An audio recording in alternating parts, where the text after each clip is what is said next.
Si nous vous parlons des plus grands philosophes allemands à travers l'histoire, le premier nom qui vous viendra à l'esprit est le philosophe Hegel, qui est l'un des penseurs les plus influents. Karl Marx. Georg Wilhelm Friedrich Hegel, né le 27 août 770 après JC, et décédé le 14 novembre 1831, abonnez-vous à la chaîne. Fichte, le savant allemand, est né dans la ville de Stottenheim. Dans la région sud-ouest de l'Allemagne, Hegel est considéré comme l'un des plus grands philosophes allemands, car il est considéré comme l'un des fondateurs de l'idéalisme allemand en philosophie à la fin du XVIIIe siècle. Avant notre ère. La philosophie de Hegel cherchait toujours à découvrir le véritable concept de la liberté. Il a ainsi divisé la société en 3 étapes de développement. La première étape est celle de la prélégalité.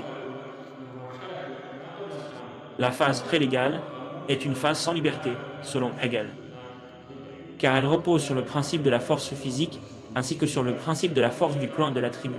C'est la phase de la liberté non légale.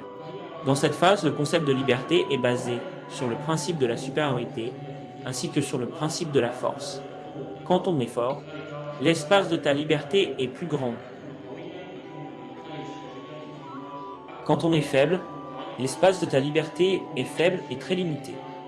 Ainsi, pour Hegel, le concept de liberté repose sur le principe de la force.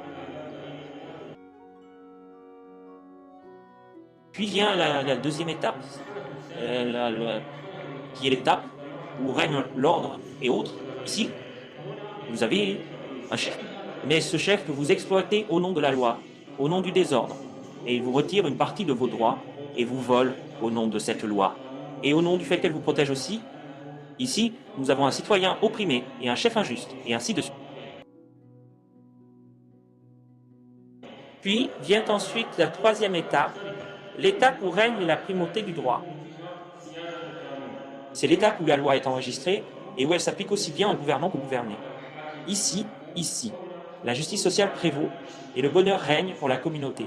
C'est clair dans la scène, et ainsi de suite, cela signifie qu'ici la vraie liberté selon Hegel est réalisée, le véritable concept de liberté s'accomplit, et cette philosophie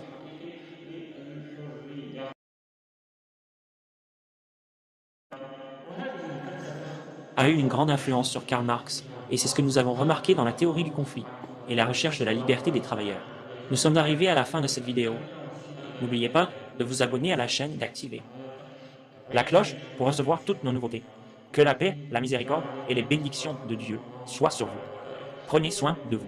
Sous la protection de Dieu, et n'oubliez pas de vous abonner et d'activer la cloche pour recevoir les nouveautés.